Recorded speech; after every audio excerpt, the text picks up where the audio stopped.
Organizer, and I work as a compliance auditor for the Department of Revenue.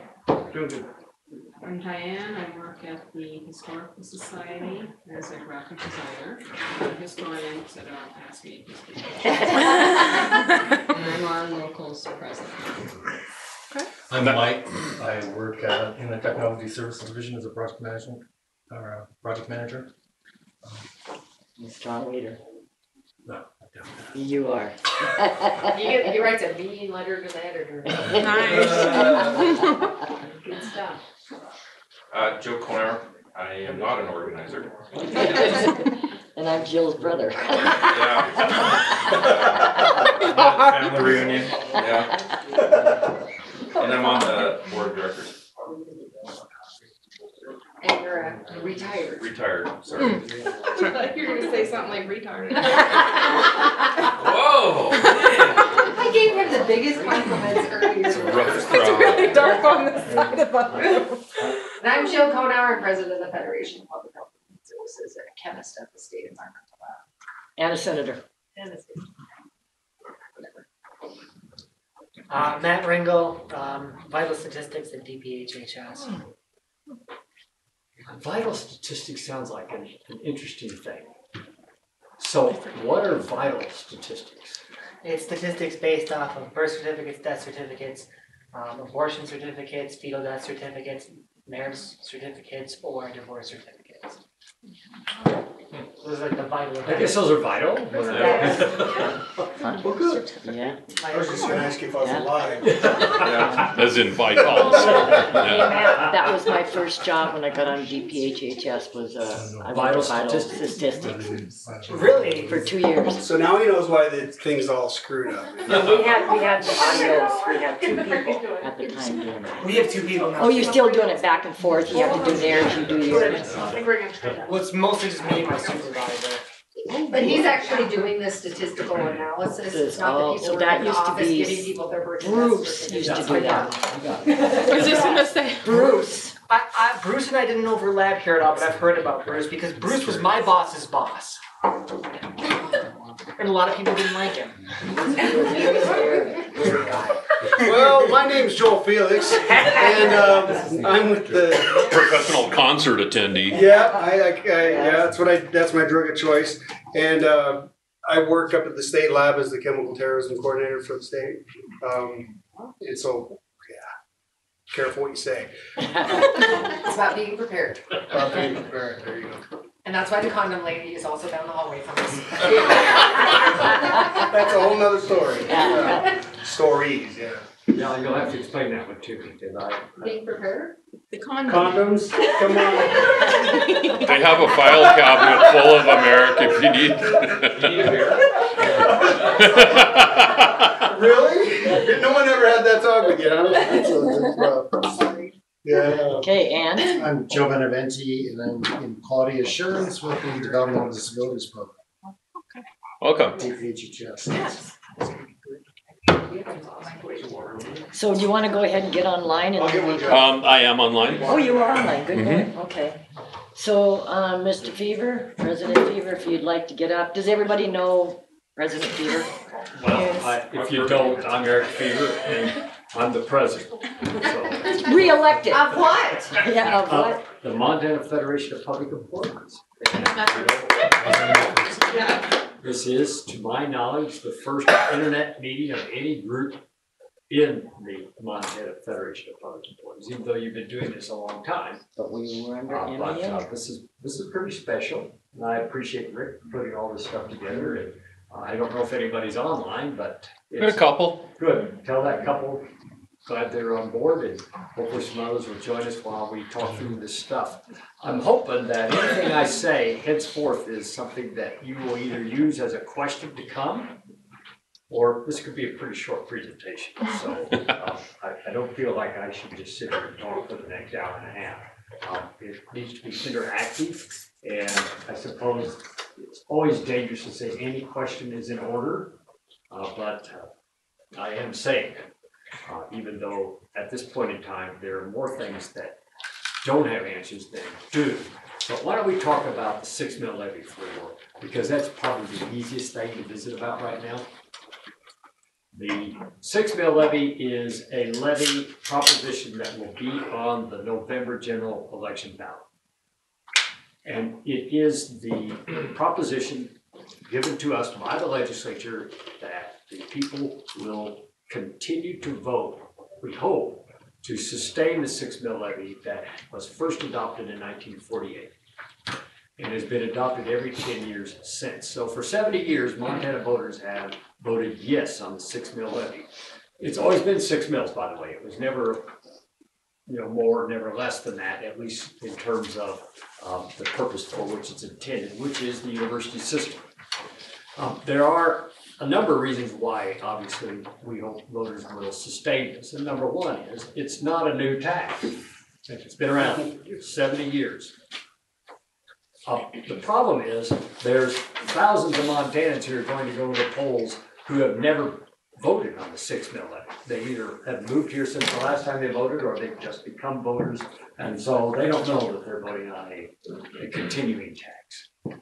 And then, I hate to say it, but even those who voted for it, perhaps even every 10 years since 1948, forget they voted for it. Voters have an incredibly bad memory, and a very short one. And we are in a difficult time in some respects regarding property taxes, and so when people look at a mill levy request, they think, well, my property taxes are going to go up. Well, in this case, actually, no. The property taxes, so far as the mill levy is concerned, will remain the same, even if we support the mill levy. Now, obviously, if you vote no on it and it fails, your property taxes will go down. The problem with that is the university system immediately loses over $200 million for the next decade. That's 10% of what the state funds right now into the Montana university system.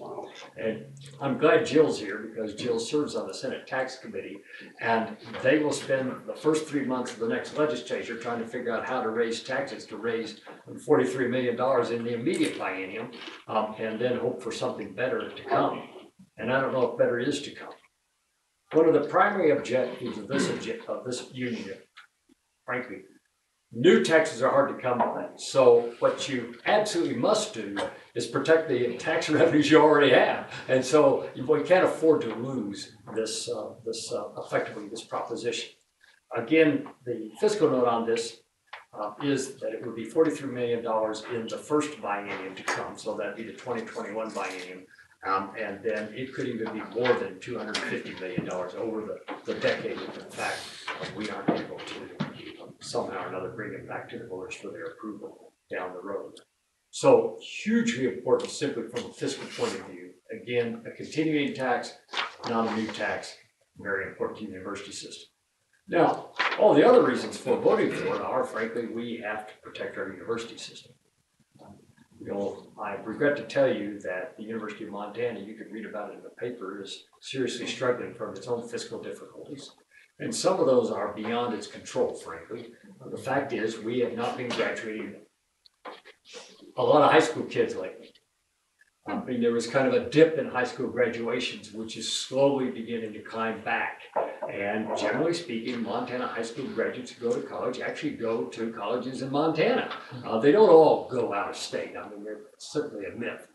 But it will take a long time for high school students graduating from our high schools to end up at the University of Montana and save that place from its enrollment difficulties. It will take a long time. Secondly, we frankly have kind of a bias towards STEM kind of curriculum, which in part leads to why MSU is growing, where the U of M has a reputation of being kind of a liberal arts place. Well, it is a liberal arts place, and it's supposed to be a liberal arts place. I mean, that's its history, its culture, its purpose, and so it's not going to abandon that.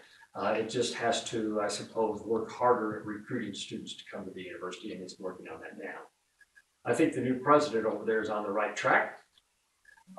And I hope he understands that he may be a short-term president given the circumstances of the time, but his draft plan, he has proposed to cut 51 faculty. He actually believes that can be done through attrition as opposed to actual reductions in force. And I hope that's right. I hope that's true.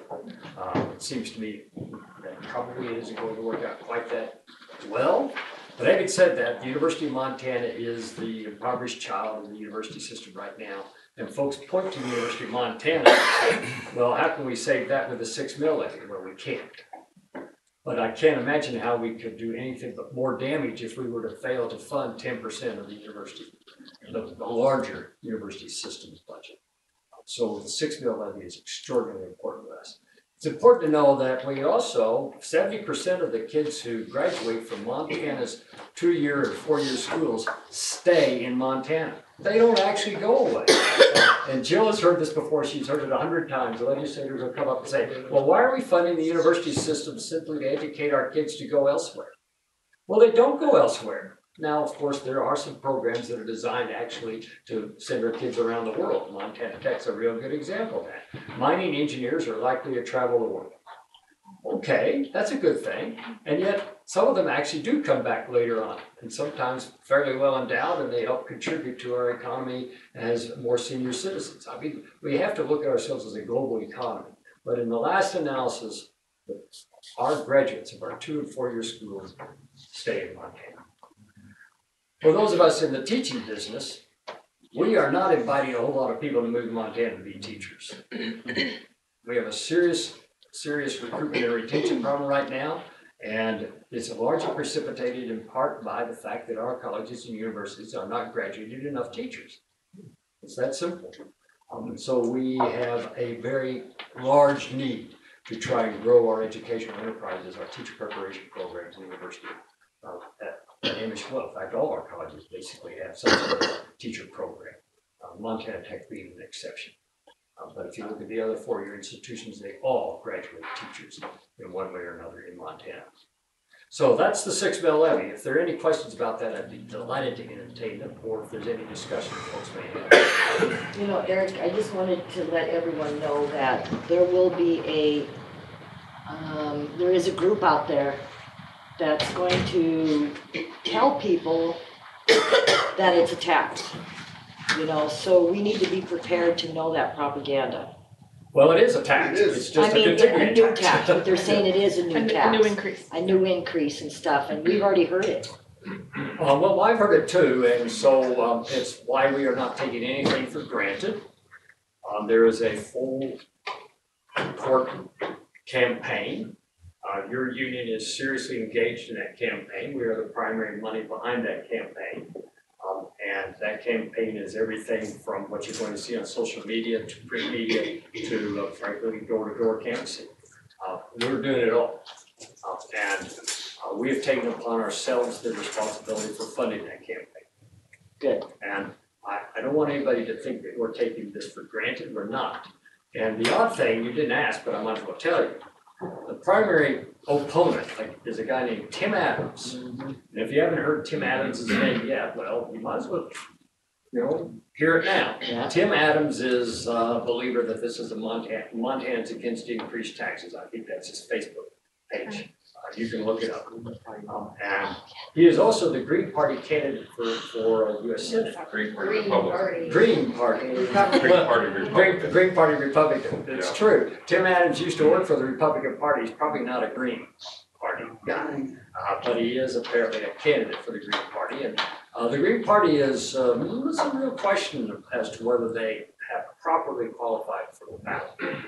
And there is a challenge against their credentials, largely on whether their signatures were properly gathered, whether they have enough signatures in 34 legislative districts, which they must have, whether these signatures were ever really reviewed by courts and recorders, whether the Secretary of State ever reviewed them from the courts and recorders. I think that challenge is going to be heard for the first time next week. And so we will see if there is, if the Green Party will actually have candidates going forward. Tim Adams is not the only Green Party candidate for U.S. Senate. There's another Green Party candidate, a guy named Steve Kelly. He's a environmentalist, a lawyer from Bozeman, who has always been a Green. He's not been a Republican. In fact, he used to be a Democrat before he became a Green. And my first contact with Steve Kelly was when he ran against Pat Williams in 1994, Pat Williams' last campaign for Congress. It's a long story. I called him up to complain about his if you will, candidacy against Pat Williams, who was Mr. Labor, Mr. Education, Mr. Montana in Congress. And of course, when Pat retired after that election, he won the election, but he didn't serve. That was the last term he served. We haven't had anything like Pat Williams in Congress since. So having said that, Tim Adams is an interesting Green Party candidate, and apparently the leader of the pack opposed to the 6 mil levy. I'm not so much worried about Tim. I'm just worried about the general environment in which we find ourselves. And so when you invite people to vote for a tax, whether it's continuing or not, they always have the option of voting no. And depending on where they are at that point in time, if they just lost a job or they're angry with their family, their spouse, who knows? Whatever it is that drives people to vote yes or no on the ballot, I think we can't assume anything. So we have to be very proactive in support of this. Oh yeah, so they call it the 6 mil levy. Does this mean like they're trying to raise $6 million? Or? No. Each mill is worth about 3.5, 3.6 million statewide. So a mill has variable value from place to place, but statewide it's about $3.5 million. So it's times 6, because that's where you get the 20 some odd $1 million for what the 6 mil would raise in any one fiscal year. For the biennium, it'll be about $43 million. Times 5, because you're talking about a 10-year imposition. Tax would be adopted for the next 10 years. So that's where you get the $200 million. So that's a good question. You just have to think in terms of what's the value of a mill statewide. Okay. Is that why they call a school levy is a mill levy? And school mills are differently valued. Yeah. Sorry, the mill. When you look at your property taxes, essentially, this has Absolutely. always been on your property taxes, because we've always had it since 1948. It is the continuation of a tax that we've all been paying, and it is the base budget funding for the university system. If we don't have it, they've talked about numbers of above 70% or 17% increases in tuition if they had to roll it over to basically trying to go to college. So that's our folks, when you talk about our kids going to the university system, that is the base funding that keeps the university system in Montana affordable for in-state tuition and our kids. And I'm glad you just said that, because that's another reason for voting yes on this, because in fact, if the 6 mil levy fails, to replace that with just tuition, let's say the legislature doesn't come up with the funds, which it very likely will not, you're looking at least for in-state students, about 18% increase in tuition. And 18% is actually a fairly large number. When you look at right now, tuitions in-state range between $5,000 and $8,000 a year. And then if you throw on food and lodging and travel and all that stuff, it's about $21,000 a year for a student to attend one of our 4-year institutions in Montana, less two-year schools. One of the things that's sometimes not understood is that out-of-state students pay about 3 to 4 times the tuition that an in-state student pays. But the best part of the story, even though tuition may appear to be high to folks in Montana, is that out-of-state student paying 3 or 4 times more than what a Montana in-state student pays is still paying less than what they would pay if they were going to college and out of state. And so there is kind of a deal for folks to go to school in Montana. I think that's part of our social compact. We've agreed to provide as, if you will, as much access as possible. The 6 mil levy helps us do that. Jill, is that what you put on the Facebook site about what it would be per house? So that one was actually for the mill levy for the Helena School District. Okay. $200,000. That wasn't about this, but we'll get the same information out as we get closer to the election, so, because I think that will help people too, and we can start answering questions about some of this. Yeah, right now, my understanding is that the 6 mil levy would cost you about $24 a month for a $200,000 value. The year? A year. And so it's really not a lot spread across the state. Keep in mind that $3.5 million is the value of a mill. statewide. Mills and Helena are not 3.5 million a mill. For those of you who haven't looked at your tax burden lately, but that is what it is. Any other comments or questions on the Questions 6 million? online, Rick? No. Okay. You said that the state is graduating fewer and fewer teachers. Yeah, it really is. Is that a reflection of sort of a general tendency among people who are growing up to not pick teaching as an occupation? Yeah, I think that there's a bias toward taking other professional opportunities if you have the skill base to do that. And folks who are skilled enough to be teachers can see themselves skilled enough to be CPAs and lawyers, and we do see that as, frankly, opportunities for women have grown enormously over the last 30, 40 years. I mean, we're in a very different environment than we used to be in. Yet surprisingly, if you go into teaching in Montana, Montana teachers don't do badly compared to other professions. But I don't know that everybody understands that. I think that there, again, the kind of the common thought about this is that, well, in fact, it's true. The CPAs you probably run into, generally speaking, are doing better than teachers are. Nurses, by the way, are doing better than teachers are, although not a lot better. Nurses are doing a whole lot better than they were 25 years ago. There's been a huge, Because of unions, I might add. there's been a huge increase in their if you will. No, I Because think of their that's- unionism, that's. I think that helps a ton. Yeah. And of course, teachers, well, people who are teachers are attracted to the nursing profession, the caring profession. I mean, what is it? Why would you want to be a teacher if you didn't care about, Unplug this. being one? And that's being around kids and educating. Well, I think the union does promote that idea, that it is a good occupation, that it is something worth going into, that it does attract young people into that. So I think like, that's good, but I do think that is a tendency, just like an anti-government tendency that sort of is just prevalent, that sort of seeps into and that's what I was careers gonna like being a say, teacher.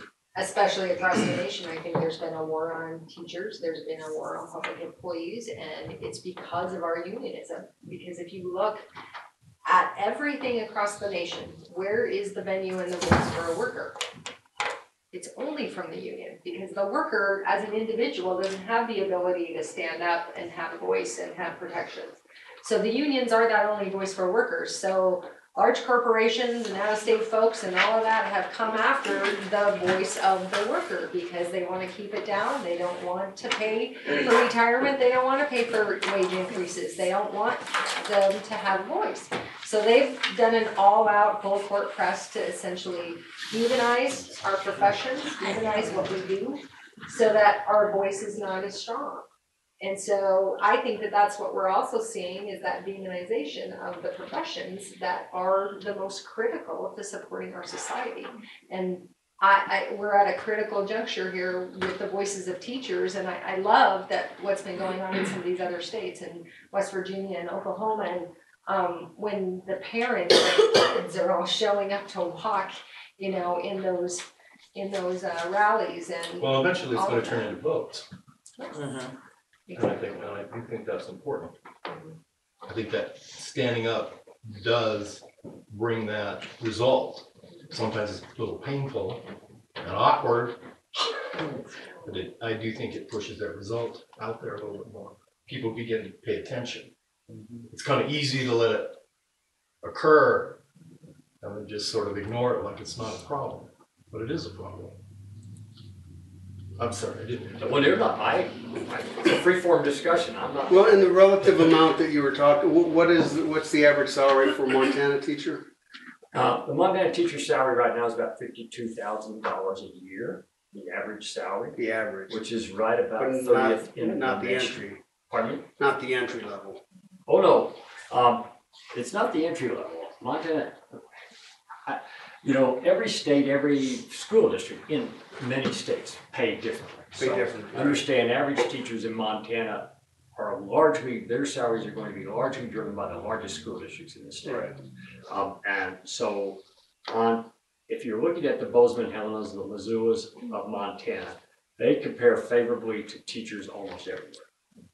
The beginning salary is not necessarily competitive with Wyoming, but the career salary is.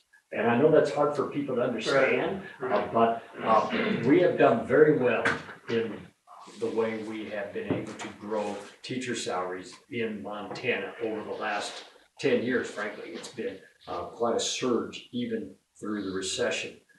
And some of this was because of the stimulus money we got from the federal government. You know, a lot of people declaim against the federal government the stimulus. That was a very big deal for Montana. Right along with all that oil and gas revenue that was rolling in just at that same time. And the Otter Creek $85 million that Governor Schweitzer managed to secure from Arch Coal for a lease they probably are never going to be able to exercise. That's really quite remarkable.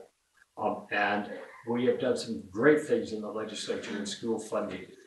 And, you know, I regret to tell you this, but the fact is we were able in this last legislature to do some things with schools we could not do with state employees. Some of that is that the legislature was inclined to resolve school funding as early as it possibly could. And I actually want to talk about state employees in that context when we get to the next item, new business item 3.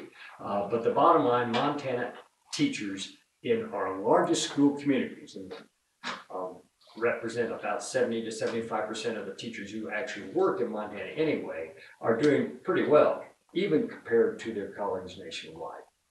Where we really struggle is in our more rural communities. Yeah. I mean, I'm not even sure how to fix that. And there's so much out migration from our rural communities. Enrollments are declining, property values are declining. I think the ability to recruit, much less retain, has been seriously eroded. People just don't necessarily see themselves teaching in Scobie for the rest of their lives, even if they may start out there, they just don't. We do have some serious misassignments going on there. We have some folks teaching who are not really licensed and endorsed. A kind of, if you will, slap in the face that came across my desk just a couple weeks ago is that a small school district in central Montana has the opportunity to provide a 4th consecutive contract to the piano teacher who's been teaching music for the last 3 years under emergency authority in the school community. Oh my God. And the question arises, emergency authority is something that a school district may exercise if it's done everything it can to advertise and recruit a teacher who's licensed and endorsed for a specific curriculum, such as music. And they're unable to find them. And you could do this under law in Montana. And so for apparently 3 years, the school community has been unable to find a licensed and endorsed music teacher, so they've hired a piano teacher down the street, probably a very nice person. I have no doubt. And she may even be a good teacher, but she's not licensed and endorsed. That's a problem for us in the profession. Mafi just came in, and Mafi knows in the last analysis, if we don't have credentials for our profession, well, then everything we're talking about regarding salary, it just goes out the door because suddenly anybody can teach. And that, of course, would be a killer to our business. And they've tried to do that. Well, certainly.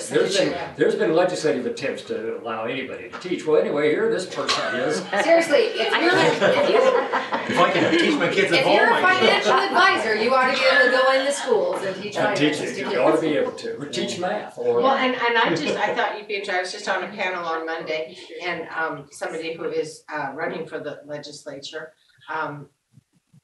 is very much in favor of arming teachers. And the reason, and I did not know this, so it was very enlightening, is that the vast majority of teachers are former military. What? I know. Who knew? I actually didn't know that either, Mafi. Although I don't want to digress too far on this, although they're in a fantasy land. But the fact is, that's Jill's opponent. That's my opponent. Oh, okay. Easy to know. Right. We have worked with, in particular, MSU Bozeman on a troops to teachers and that's program. But that's completely different. It's very different. You actually have to go through a professional preparation program, even if you are and become a teacher. Yeah. So it is accredited. You aren't handed the credential simply because you have left the military. Well, I want to get back to this school. So, because excuse me, So here's the deal. That happens. Montana, if you sign 4 consecutive contracts in a single school district, you have tenure. Mhm. And once you have tenure, you have rights and privileges that mean your contract for all practical purposes continuing unless the employer school district has cause to terminate you. That's the best way to describe it. Well, what happens if this piano teacher is offered their 4th consecutive contract? Oh my gosh, I just did, She yeah. would be tenured. Sorry. Yeah. And I think it raises also, well, unintended consequences, because even though there are times when I think if the legislature really thought it through, it would have never done that. This is one of those times where I know the legislature never imagined, this person never imagined that any school district would actually ever be in a position where it would have to go on an emergency authority to employ somebody 4 years in a row. Yeah. Could you call it emergency tenure? Well, effectively, you could, Mike. I mean, you are talking about something that now is troubling to the profession. It's not just troubling to that school district. It's a clear and present danger to what it means to be a teacher when you no longer actually are required to be credentialed in the process. It's troubling to the school. It's true, absolutely. And the reason I brought that up was to answer your question about, or actually yours is about relative salary in Montana, because it's been 18 years since I taught, but my girlfriend used to work in the lab here. She moved to Denver and doubled her salary as a lab tech, from 40 grand to 80 some grand. And of course I entertained the idea of following her down there, right? And I was like, well, do I get certified and go teach? And they mandate that you can only use your last 5 years. So since I'm 18 years out, I'd be a new teacher. Start, an old guy with a master's degree. Yeah, good luck there. No, best teachers. But anyway, so and I think the salary would be 45. Starting is 45 grand. And if you can't even rent a closet with a toilet down there on that salary.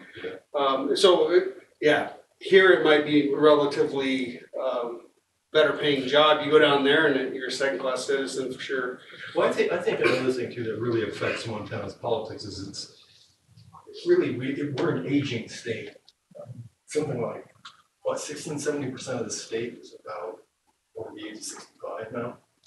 And there are some predictions that there are a lot of counties in Montana that are going to be over the age of 65, more than 50% over the age of 65. So in our membership, more than half of our members are 3 years of age. Ooh, with our local. And that's all very depressing. I didn't mean it to be depressing, I meant it to be something that I think is an important factor that should be addressed. Well, it's an important factor. In fact, I don't remember the exact percentage, but Montana is third in the nation when it comes to senior citizen demographics. That is growing. Surprisingly enough, people don't move to Arizona to retire from Montana. They stay. And there are folks that move to Montana to retire because partly what you just said, Joe, the cost of living here is less than, say, retiring in the Denver area. But here's the drubbing fact of life. All of us, on average, are living longer. And we're going to kind of have to come to grips with that. And if the divide between the younger generation and the older generation and who pays for our retirement grows, I think that all of us are going to have to accustom ourselves to actually working longer.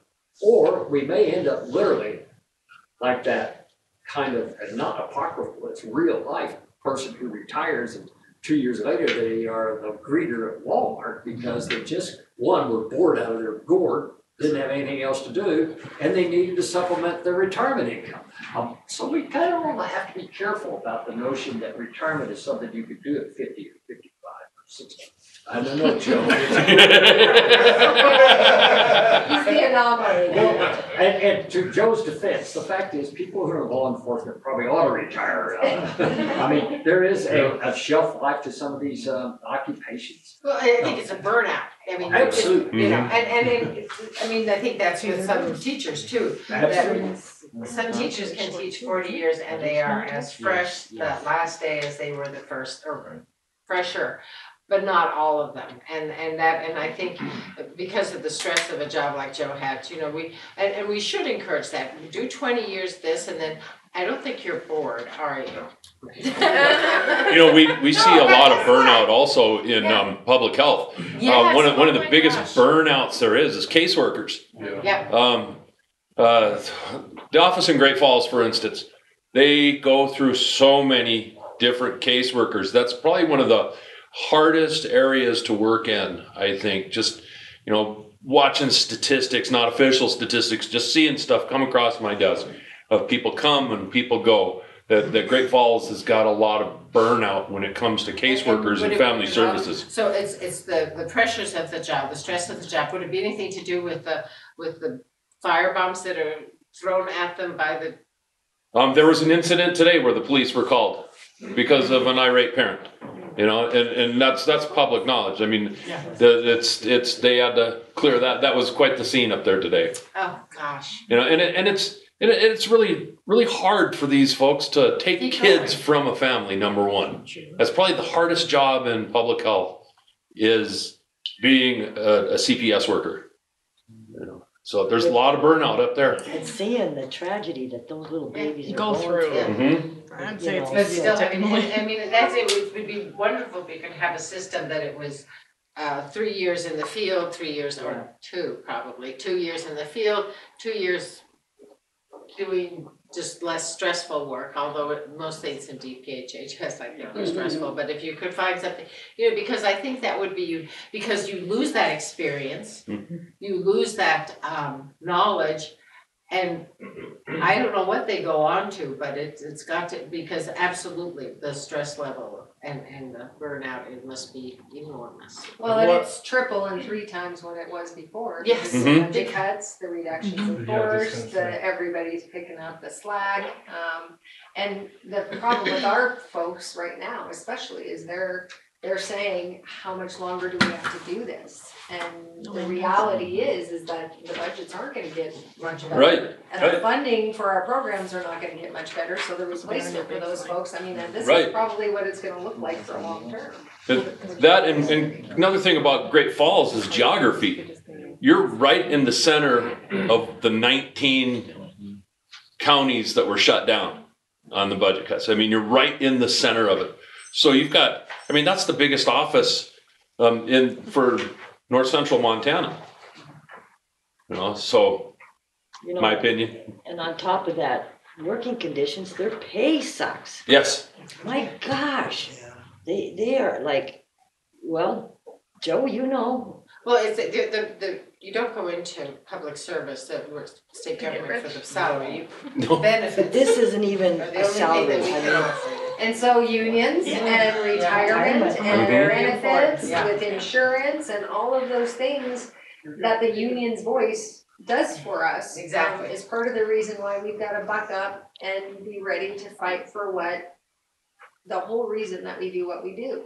I mean, we are all committed to the programs and the things that we do in the communities, but we gotta be ready to fight for ourselves. and we have to get that knowledge out to people. It can't be just a handful of people.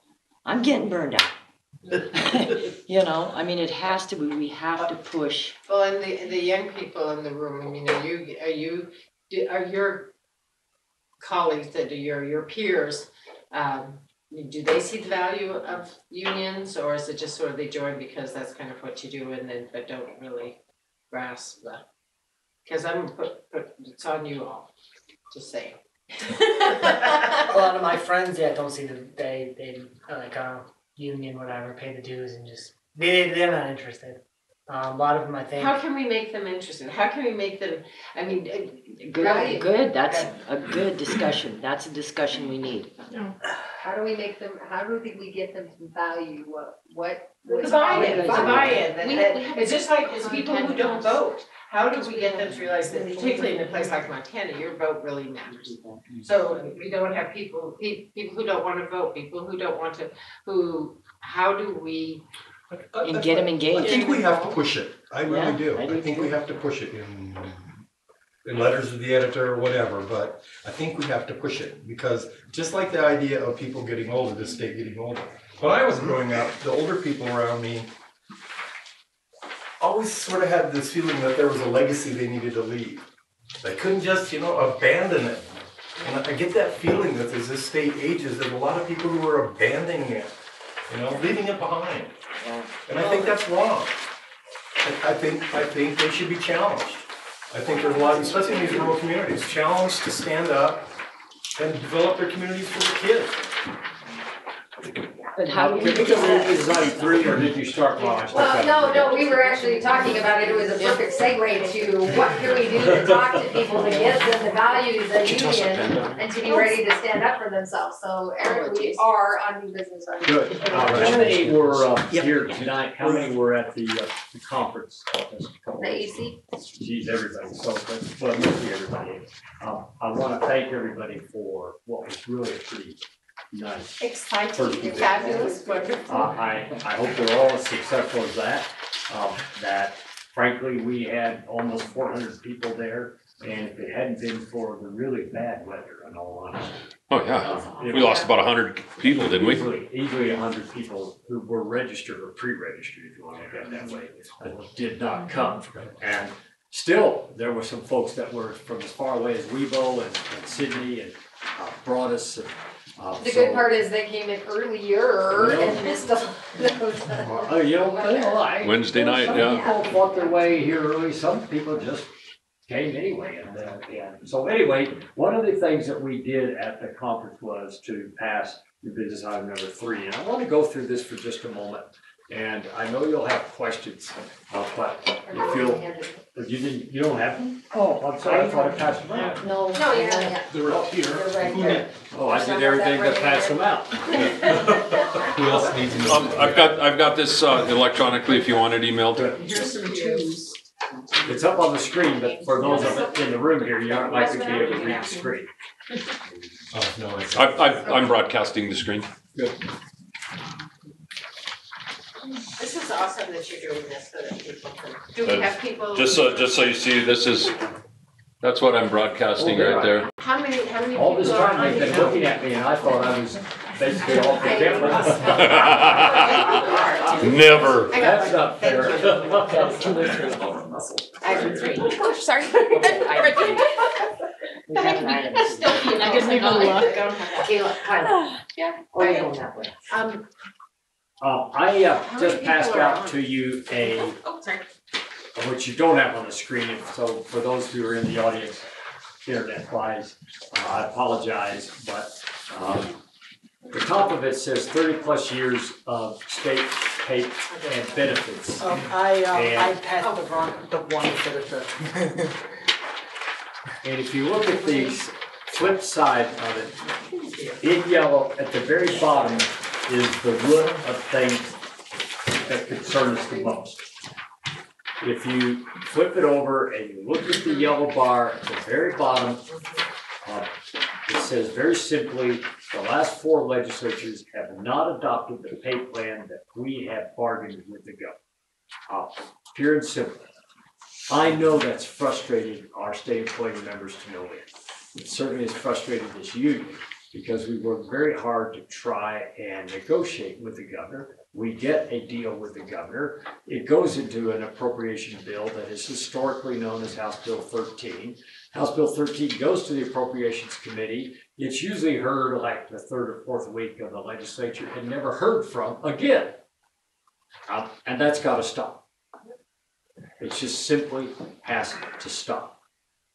In that regard, I have already in the last week met with the governor's folks, Lou Jones and Nancy Balance, telling them it's got to stop. But it's not enough for me to do that. It's important for our whole union to be engaged in what do we do going forward in terms of trying to see that House Bill 13 is respected and that the legislature salutes it for what it's intended to be, and we don't end up with effectively the Stiff Arm Act for 3 months. And then perhaps, as in the last legislature, they take almost the exact same thing that we proposed in House Bill 13 and stick it into another bill, Senate Bill 294 in the last legislature, with 3 days to go in the session. Carrie, I yeah. mean, it makes no sense. Yeah. That's just simply a very bad way to legislate. It isn't, and I think, I do, part of me, not the part that really wants to admit it, but part of me understands if the tables were turned, and a contract was negotiated, we were the majority party in the legislature, and yet we had absolutely no knowledge of what was happening until it was presented to us at the legislative session, maybe our knickers would be in a knot too. So, and I hope you talked with Nancy, because I did last session, about do you want the bargaining team to come and present to the finance committee throughout the interim? Just let them know what you're doing so that then they can ask questions and not be a part of the process, but be a part of the process. And the law doesn't work the way you and I maybe would want it to work. And I think maybe some amendments to how we go about, statutorily speaking, developing the pay plan. But there is, and we're partly responsible for this. Mm-hmm. After the 2011 legislature, when the legislature actually gave us 0 for the second session in a row, we filed an unfair labor practice against the state. The end result of that unfair labor practice was, very simply, once we have bargained with the governor and we placed House Bill 13 on the legislative agenda, it's no longer the property of the governor. There is a separation of powers, and the legislature owns it. Now, following up on that, and I'm getting way ahead here, but I'll tell you what I told Nancy. I said, Nancy, what do you do with most appropriation bills anyway? Don't you put them into some kind of committee structure to discuss the bill? Don't you have a subcommittee process whereby you could take House Bill 13, put it into a subcommittee and show that you were debating it? And couldn't you actually amend it?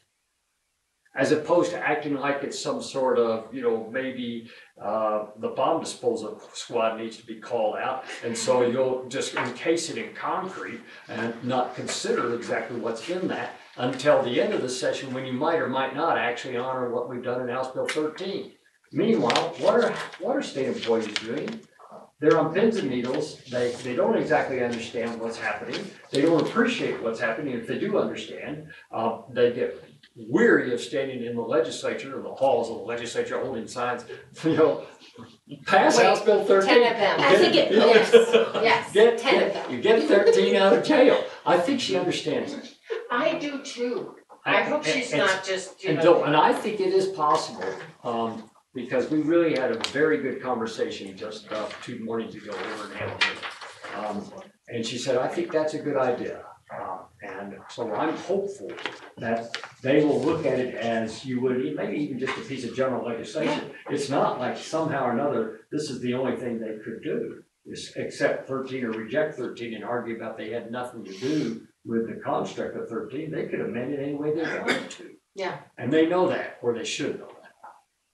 Well, anyway, let's look at Oh, that's awesome. That is such good news. I'm so pleased. I'm way ahead of the game here because There's a long way to go before there. but it is part of the process in here. So if you look at it, basically right off the bat, we will do what this requires. We will schedule the conference is spoken. It has directed us to be proactive in the presentation of state employee pay plan to the next legislature. To my knowledge, we've never done this before. And so this is it's not like we have been proactive before, but we've never asked 400 delegates to embrace a plan. So we are determined that because 400 delegates support it, and we spread it around the state with venues like this. So we'll schedule a meeting with Governor Bullock and his team and to begin pre-budget negotiations late this month. And by the way, I handed this stuff to the governor's people today when they came for our celebratory lunch. And ate cake. It's nice. We will also want to include our members from on the bargaining team, our bargaining team from the university system. Unbeknownst apparently to lots of people, the state funding so far as the university pay plan goes is embedded in House Bill 13.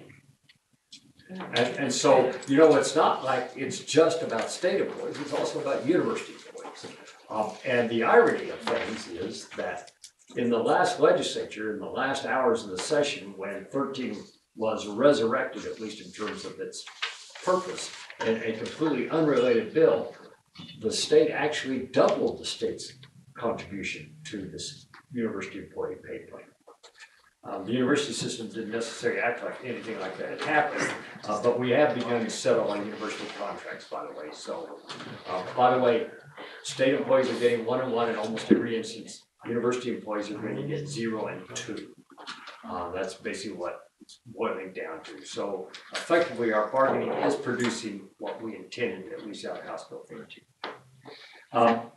We clearly want the governor to, you know, invite representatives, but we cannot define the governor's bargaining team. Nor can the governor define our bargaining team. So we could have different looking bargaining teams, but that's the idea.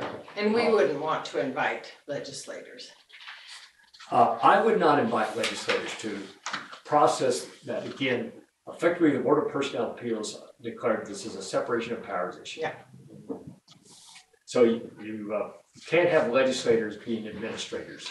Well, and I agree. I'm just, you know, it's just trying to figure out how we can get with the balance in the legislature as it is now and will continue to be probably, how we can get buy-in from those that hold the purse string. So that was my suggestion. First Tuesday in November. Yeah, there you go. There you go. But that was my suggestion is can we get legislators engaged in this process and it was actually discussed, and the reason we decided not to is because of that. We actually have a court settlement of the fact that if they're in the room, it doesn't matter anyway. So do we engage them outside of it? Do we still engage the governor? And part of this is to get to a point, Mafi, where our members can say, I want that. Yeah. We've talked about it, we settled on something, and we need to be able to go to the legislature and have all of our members say, that is what I am fighting for right there. Right. That is what was discussed, that is what I want, and I am willing to do what it takes to get that, which we have worked on.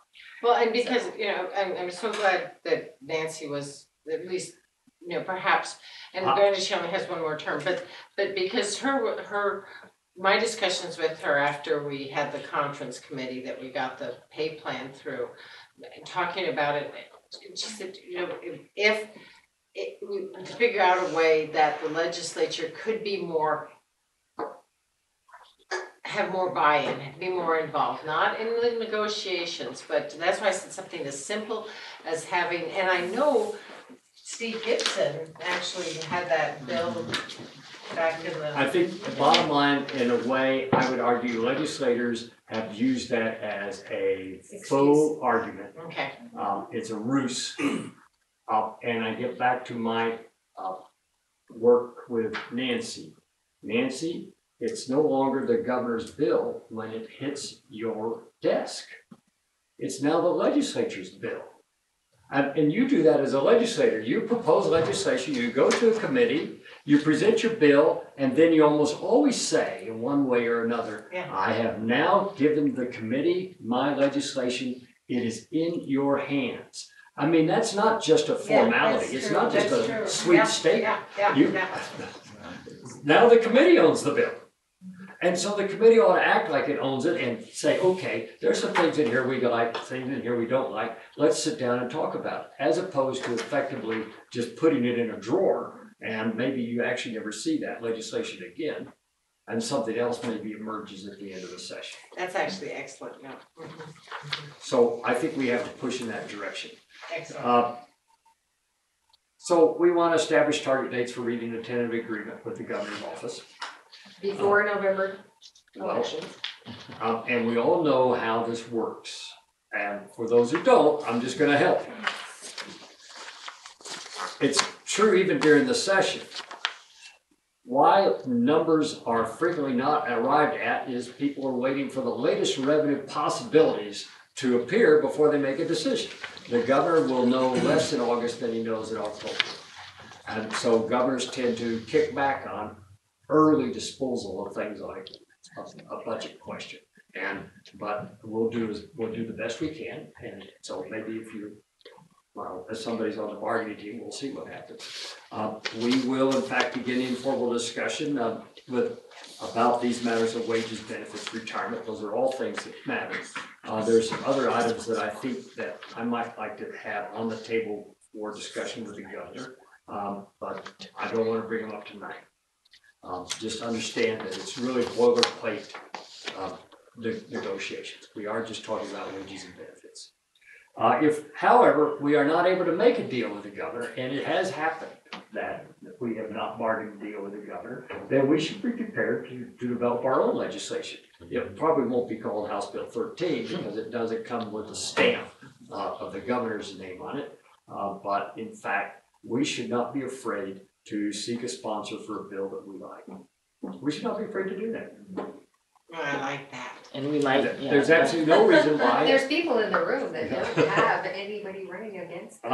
In fact, people in the room have no one running against them. I forget what's the date that is it after the primary or is it?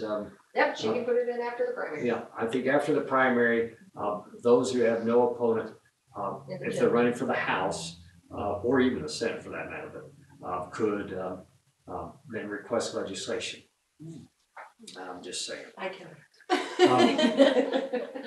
Then we want to establish days of advocacy around the legislature that would hit certain, target dates when the bill's introduced, when the committee hears the bill, committee action on the bill, second reading, transmittal dates, all those things, so that there would be, instead of just having Kyle stand in the hallway, just because perhaps we could gather more folks at various. As much as I love doing that. At junction points in time. But what we are working on right now is larger member engagement in this process. And so we have 2 polls that we will be electronically sharing with our state employee membership. And one of these is a very common poll, and you've probably seen something like this before. It's more a survey than a poll. And that is to ask, what are your priorities that you would have as bargaining? What is it you want? Now, I can tell you right now, everybody wants salary. And so we know that, but there may be some other things that folks are interested in that we could take to the table that could be embedded in House Bill 13 or some other legislation. I mean, it isn't like it's just 13. Well, and I think, and this is what we were talking about, how to engage people and how to make them see the value. Yes, it is about the salary because the cost of living goes up every year, so it is definitely, but it's also about these other things that make our work environment a place that we feel our work is valued. And that, things as small as this floating holiday in lieu of Columbus Day, I mean, that would mean a lot to some people. And particularly. That's interesting, I didn't know that was a big deal until Lisa Tucker.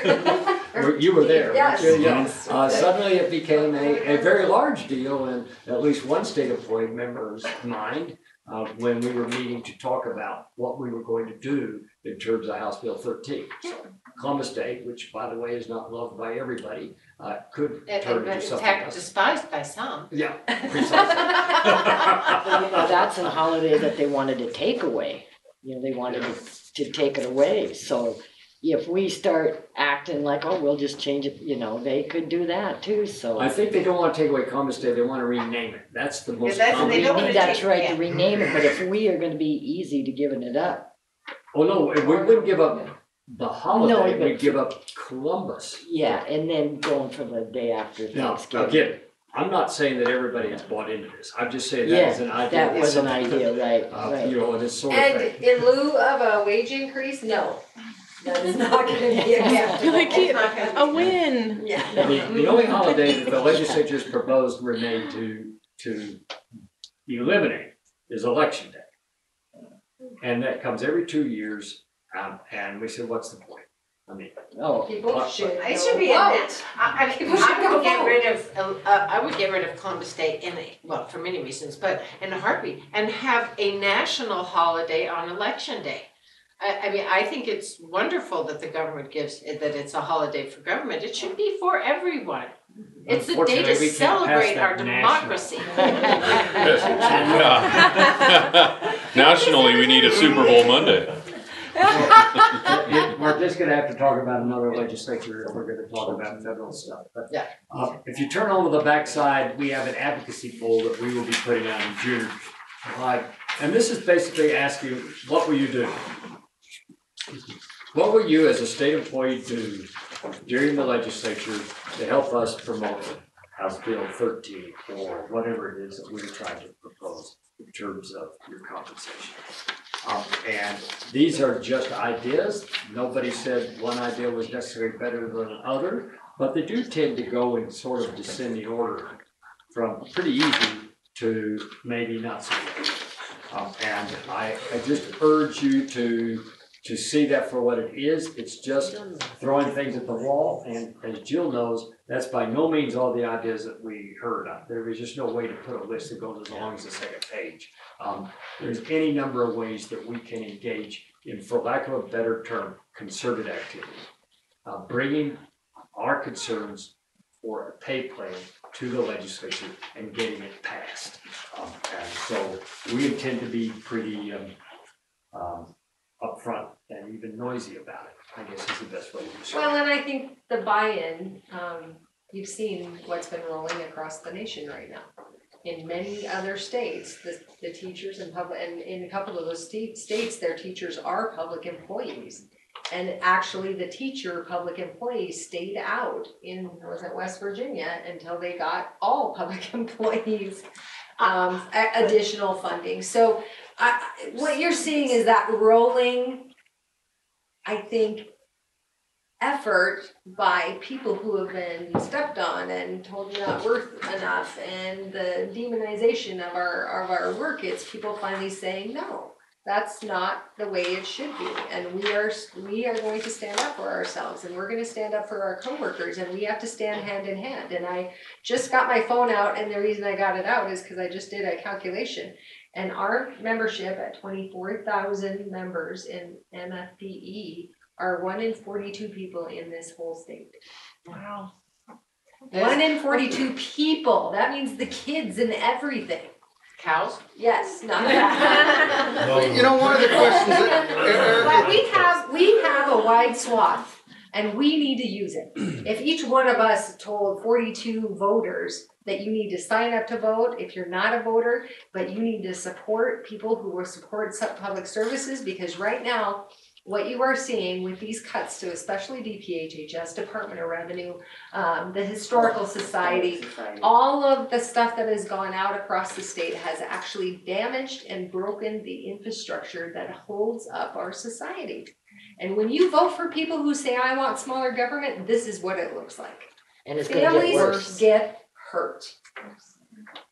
The other question, and very well said, the question I had, I think Eric, you'd mentioned it, maybe I heard it on the news or something, where when the other teachers in the states were striking or walking out, and you said when expectations don't meet or can't be met by the revenue stream, right? I mean, when you can't fund it, you really are, I guess, because I saw here on strike on one of your things. So is that there because that's the typical thing unions do, or is it for no,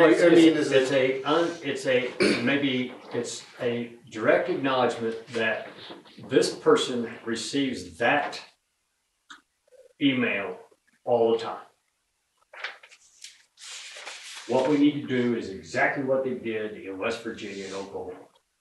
And in the immediate past and current present, there were two comments that I would make to folks. And number one was, their legislatures are in session and ours aren't. And so that's one. Mm-hmm. Number two, in both those places, Oklahoma and West Virginia, they have statewide teacher salary schedules. We do not have a statewide teacher salary schedule. And so striking the legislature for your salary schedule in Bozeman or Helena or Scobie or Broadus is useless. I mean, that it serves no purpose. Now, there are some things that, you know, teachers and state employees could strike over or walk out over, which is really what happened in Oklahoma, West Virginia. These were walkouts, not strikes. Are all the things that you've already talking about. I mean, what are the working conditions of CFS personnel? What are the working conditions that drive people nuts? I mean, we have lots of issues about funding that aren't just about salary related. And so the Oklahoma teachers understood that. It took them a day or two to realize just talking about their salaries is not as compelling a story as to talk about kids' textbooks. Yes. And their desks. And you know, the fact that it's hotter in hell in Oklahoma a lot of the year and they don't have any air conditioning. I mean, you just go down the list of things that can be a problem. By the way, hot schools are a real problem. If you've ever taught in one, this is a testing. This is not a comfortable situation. And some of you are in offices that don't have air conditioning, and I know that can be a grind, particularly if it warms up in the summer. I mean, there are a whole spectrum of issues that we can talk about that require state funding. I think, Jill, you just talked about it. I mean, Quality of the services that are provided. And we are the public ability to employees, but I think our message is getting, look at the Missoulian. And that's sort of those smaller groups across the nation are seeing the value of, I mean, the private companies that I think is really exciting too. Let me give you a kind of part of the narrative that I've been sharing with Lou Jones and Nancy Nichols. In terms of actual reductions in force, people who actually lost their jobs in state government, only about 130. Which of course means that the librarians and the historical society took the brunt of that. That's across the state, it was only 130. 130. Do you know how many vacant positions there are in state government right now? Yes. 1,100. And so if you want to talk about workload, and here, that 1,100 are not there while we are effectively underfunding, even though I don't necessarily like all the private providers in the healthcare system, nonetheless, as they see their revenue streams decline and they begin to lay off their personnel and close their doors, those clients come back to us. And we have, unfortunately, fewer people to assist them. And so we have a serious workload issue to bargain, and I would argue that should be part of our House Bill 13 negotiations. And on top of that, yes. Eric, the It's the working teachers conditions. also That's what we're feel into. that. Oh, of When course. we get cut, it also, the teachers feel that in their classrooms because they have less children eating, or children eating less, you know, and that stuff. So it affects even. And when there aren't case managers from our neck of the woods in DPHHS that are actually assisting families and giving them skill sets in order to deal with kids with mental illness, then who takes the brunt of that? It's the teachers. Well, and that's to get the information for particular like DPHHS and Department of Revenue that I think's had quite a few, but it's to find out how much the individual's workload has increased over the past couple of years, because that's working conditions, and that's what we fight for too. We fight for salaries, obviously, that's always the top, but working conditions, those are untenable. And for state employees, and you know this because some of you bargain agency contracts all along, working conditions are an agency bargaining mandatory subject. So, I mean, it isn't something that necessarily goes in House Bill 13. It's just as 13 could be a funding mechanism of some sort, or some similar legislation. I mean, it isn't all stacked again into one appropriations bill. Well, we just have to do a better job of addressing the total spectrum of our enterprise. Of those 1,100 open positions, 408 of them are in DPHHS.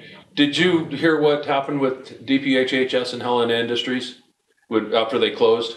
Our staff, custodial staff, was contracted. They kept the same employees that were at Helena Industries and went through maybe West staff, I think. Something like that, and it was handled through the director's office and HR. So But same people that are on the custodial staff are the same people that are there today. And they were freaked out that their jobs were gone. And I talked with a couple of them, and they are so relieved and grateful that they have a job. So know that there's 84 people in our community that have essentially lost their services with Helena Industries closing down. And so they're being picked up as best they can with some of the other local providers, and then our state employees in DDP, Joe, picking up a lot of those cases just to maintain.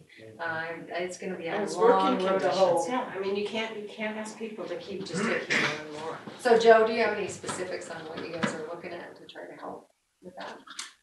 Well, you know, Westmont is gonna take some into their day program. Spring Meadow's gonna take some. The Family Outreach is gonna take the supported employment program. Those are for the folks that are actually out working in community-based jobs, but we don't have anything very solid to replace the shops. You know, like they'll go to programs where they're gonna do puzzles or they're gonna do recreational kinds of things, but as far as earning a fairly decent paycheck, that really isn't gonna be replaced anytime soon. And Because we can't access, and I mean, if somebody wants to say, well, I'll come in, we'll have the personnel there, they can't, because they declared bankruptcy, we can't get into those shops, can we? not right now, Yeah. no.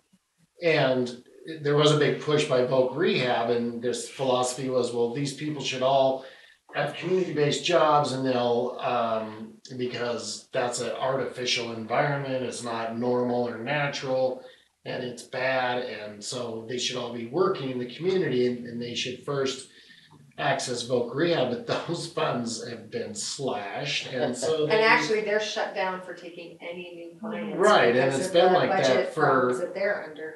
So you get the kid who's 17, 18, just graduated from high school and wants a job, just a regular job, like at Safeway or something.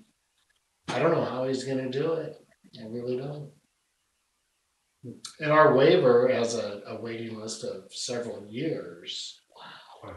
So, there's. So all the people that were working in the wood shop and in the sewing shop and in the mail room, they're all just gonna be doing it for the, at least the immediate future, they're just gonna be doing, and I'm not saying this in a, but just to use your, something where they are safe during the day, they have a place to go so that they're not alone, but it's not gonna be actually working, you'll be more doing puzzles and so.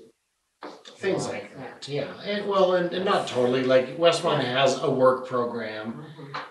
It's just not as robust. Yeah. And Helena Industries for the longest time was head and shoulders above all the programs like it statewide. And it was the model of excellence, and it's really.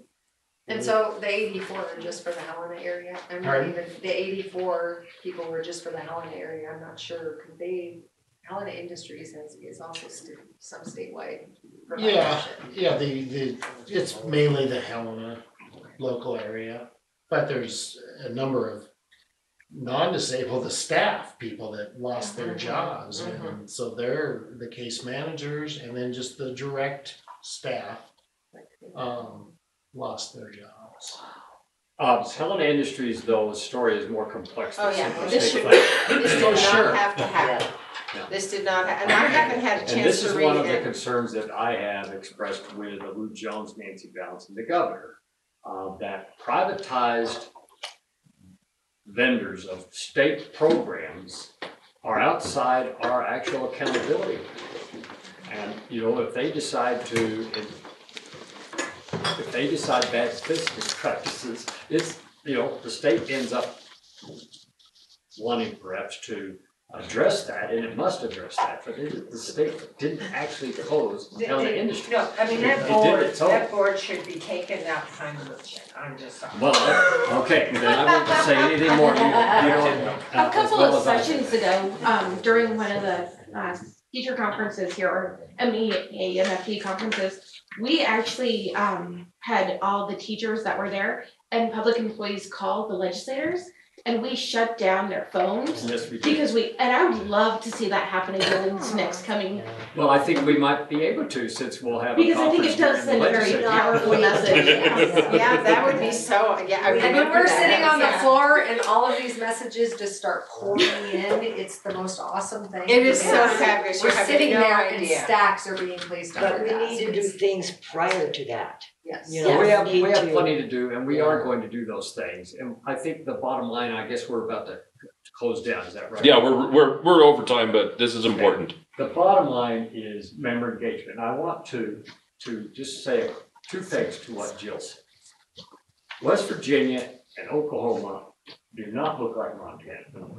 And it's in many ways, even after the salary increases won in West Virginia and Oklahoma, those teachers, public employees are still, they are still at the bottom of the barrel compared to others. And so it's important to know that our circumstance is better than theirs, and I'm going to support what Jill said. And it has to do with the fact that we are actually a real union. Those are not bargaining states. Second, in West Virginia, there are 3 unions. There's the West Virginia Teachers Education Association, which is an NEA affiliate. There's the West Virginia Federation of Teachers, which is an AFT affiliate. And there is a third union of classified school employees, which is an independent union. I have been, Jill knows this, I've spent a career trying to explain to people why you want to merge. And those unions were actually stumbling over each other in West Virginia. I mean, they had a lot of relationship problems. Who's in charge? Is it the president of this union or that union? Who's going to make the move to settle this situation? Well, in Oklahoma, they have 2 primary unions. You have the Oklahoma City Federation of Teachers, which is an AFT affiliate, and the rest of Oklahoma is an NEA group of affiliates. And they too had their, if you want, their kind of interdisciplinary issues. They weren't exactly on the same page.